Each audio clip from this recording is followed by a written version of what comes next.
नमस्कार, मैं Surajmal Saini, assistant professor of geography, government college Balesar. आज हम जो टॉपिक स्टार्ट करने जा रहे हैं वह है पृथ्वी का उद्भव और विकास। पृथ्वी के उद्भव और इसके जैविक विकास की एक बड़ी विचित्र ही कहानी रही है।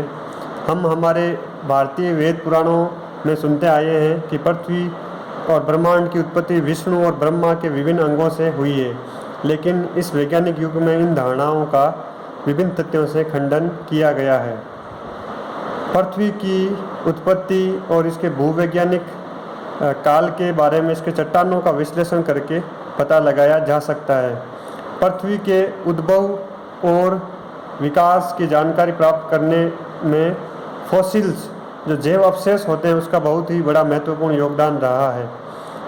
जीवाश्म पृथ्वी के अंदर चट्टानों में अथवा समुद्र की तह के नीचे दबे हुए पाए जाते हैं। इनका अध्ययन जो किया जाता है उन वैज्ञानिकों को हम कहते हैं पैलियोएंटोलॉजिक या पैलियोएंटोलॉजिस्ट। आधुनिक जो कार्बन डेटिंग प्रणाली है इसके माध्यम से इन अवशेषों का उम्र का पता लगाया जाता है। इस शताब्दी में महत्वपूर्ण जो अनुसंधान हुए उसके तहत जो बात सामने आई है उसमें कहा गया है कि पृथ्वी और हमारे सौरमंडल के अन्य ग्रहों का उद्भव सूर्य से हुआ है। लेकिन हम देखते हैं 6 अरब वर्ष पूर्व पृथ्वी एक देखते हुए अंगारे के समान थी। आप सबको पता है पृथ्वी शुरुआती दौर में आग के गोले के समान थी। तब से लेकर आज तक के जो समय के अंतराल को हम ज्योग्राफी में या भूगोल में 6 युगों में 6 महायुगों में विभाजित करते हैं। इनका नाम है Azoic, Archaeozoic, Proterozoic, Palaeozoic, Mesozoic और सिनोजोइक। प्राय जो पहले 3 युगों को हम जो स्टार्टिंग वाले 3 युग है एजोइक, आर्कियोजोइक और प्रोटेरोजोइक, इनको हम पूर्व कैम्ब्रियन युग या प्री कैम्ब्रियन एरा के नाम से जानते हैं। आगे जैसे हम चलते हैं, लगभग 4.5 अरब वर्ष पूर्व धरती का स्वरूप एक अग्नि के गोले से धीरे धीरे ठंडा होकर शीतल ठंडा चट्टानमयी रूप में बदल गया। लगभग 3 अरब वर्ष पूर्व पृथ्वी का अधिकतर भाग विशाल जल भंडार में परिवर्तित हो गया। इस प्रकार लाखों वर्षों तक बिजली के चमकने से, लगातार वर्षा होने से, वाष्प की क्रियाओं से, संघनन से, निरंतर ऐसी क्रियाओं के चलते रहने से और कई इसके साथ साथ रासायनिक घटनाओं के बावजूद या उसके उपरांत भी पृथ्वी पर जल के विशाल भंडार तथा इस वायुमंडल का निर्माण हुआ। जो आज का वायुमंडल है उसका निर्माण विभिन्न रासायनिक और जैविक क्रियाओं के माध्यम से हुआ है। आज से हम देखें 60 करोड़ वर्ष पूर्व तक के समय का जो युग है उसे ही हम प्री कैम्ब्रियन महायुग कहते हैं। पृथ्वी पर इस काल की अवधि में जीवन की मात्र बहुत सूक्ष्म और परमाणु की संरचनाओं के टाइप सूक्ष्म जीवों का जन्म हुआ था। इस प्रकार हम देखने योग्य पृथ्वी के धरातल अथवा समुद्र में जीव जंतु या पेड़ पौधे आदि कुछ उस समय नहीं थे। धीरे धीरे प्री कैम्ब्रियन युग से होते हुए जैविक विकास का प्रारंभ होता हुआ प्रोटेरोजोइक युग में पहुंचता है, जो समुद्र के कोने कोने में या हम कह सकते हैं समुद्र के निम्न स्तर वाले भाग में एकोशिकीय जीव, मूंगा, जेलीफिश, शंख, सीप आदि का जन्म होता है या आदि का विकास होता है। फिर पैलियोजोइक में आते हैं। इस युग में पृथ्वी पर अनेक प्रकार के कीट पतंगों का निर्माण होता है, जैसे मांस, घास, इस टाइप के बहुत सूक्ष्म जीवाणुओं का विकास होता है। इसी प्रकार हम जैसे जैसे आगे बढ़ते हैं, मिसोजोइक युग जो लगभग 7 करोड़ वर्ष पूर्व हुआ करता था। उस काल में पृथ्वी पर जल थल नभ में विचरण करने वाले लाखों सूक्ष्म जीव से लेकर महाकाय जीव जंतु और वनस्पतियों की अनेक जातियों की बहुलता हमें धीरे धीरे दिखाई देती है। इसी युग में मीसोजोइक युग में ही डायनासोर जैसे विशालकाय सरीसृप सर्पीली प्रजातियों का जन्म हुआ।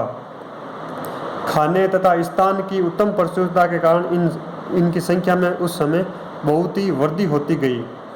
जैव अवशेषों के अनुसंधान विश्लेषण से हमें ये पता चलता है कि लगभग 6 करोड़ वर्ष पूर्व किसी खगोलीय दुर्घटना के कारण, कि खगोल से कोई दुर्घटना हुई, उसके कारण इन विशालकाय प्राणियों का सर्वनाश या अंत हो गया था। आज से 7 करोड़ वर्ष पूर्व तक इस महायुग को हम सीनोजोइक महायुग भी कहते हैं। इस युग के प्रारंभ में हाथियों जैसे विशाल मेमथ जीव हुआ करते थे और इसी युग में अनेकों प्रकार के आवर्तबीजी पेड़ पौधों का भी विकास हुआ, जो धीरे धीरे समुद्र से धरातल की ओर बढ़े। डार्विन ने जो जैव विकास की प्रक्रम बताया था, तो डार्विन के बताए जैव विकास के अनुसार हमारे पूर्वजों मतलब वन मानुष का विकास भी इसी युग में हुआ था। इसे होमो सैपियन काल भी कहा जाता है।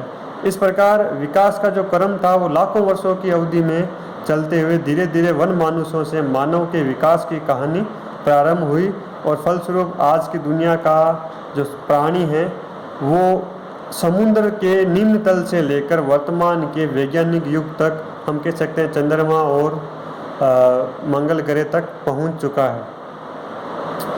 मानव आज के युग का सबसे शक्तिशाली और विकसित बुद्धि वाला प्राणी माना जाता है। तो आप देख चुके हैं जैव विकास की यह प्रक्रिया आगे आने वाले युगों में भी चलती रहेगी, क्योंकि प्रजातियों में भी एक परिवर्तन होता है और प्रजातियों में भी धीरे धीरे जैव विकास की प्रक्रिया चलती रहती है। हम सभी मानवों का ये दायित्व भी है कि ब्रह्मांड के इस अद्भुत जो प्राकृतिक जैव प्रक्रम के द्वारा विकास हुआ है, जो रचना हुई है, इसमें हम किसी भी रूप में बाधक नहीं बनना चाहिए हमें, और प्रत्येक विकास का हमें सम्मान करना चाहिए, प्रत्येक तत्वों का, प्रकृति का हमें सम्मान करना चाहिए, क्योंकि सारी प्रकृति में एक एकता है, एक जुड़ाव है, एक लिंक है जो आपस में हमेशा जुड़े रहते हैं और एक प्रक्रम के साथ पृथ्वी का विकास या पृथ्वी की जो प्रक्रियाएँ हैं, घटनाएँ हैं, चलती रहती है। आप इस चित्र में भी देख सकते हैं पृथ्वी का उद्भव और विकास कैसे हुआ है। सारे काल दिए हुए, जैसे प्रोटोरोजोइक युग है, इस युग में प्री कैम्ब्रियन युग के बाद एजोइक युग, प्री कैम्ब्रियन युग, इसका एक पार्ट प्रोटेरोजोइक युग, इसमें शैवाल, मूंगा, शंख, जेलीफिश, जीवाणु आदि सूक्ष्म जीवों का विकास हुआ। पैलियोजोइक युग में कीट, मॉस, घास, मोलस्क, सरीसृप और जैसे देख चुके हैं आप हमारे जो कछुए, इन सब का विकास हुआ। मीसोजोइक युग में फिर धीरे धीरे आते आते मत्स्य युग आता है, डायनासोर का युग आता है, आवर्तबीजी अनावर्तबीजी वनस्पतियों का युग आता है, शंकुधारी पेड़ भी बनते हैं। फिर धीरे धीरे आते हुए सीनोजोइक काल में वन मानुष, स्तनधारी जीव, मेमथ, हाथी, पक्षी और आवर्तबीजी वनस्पति का विकास होता है और वर्तमान काल तक ये प्रक्रिया निरंतर जारी है। तो इसको हम इस रूप में पृथ्वी के उद्भव और विकास को हम समझ सकते हैं।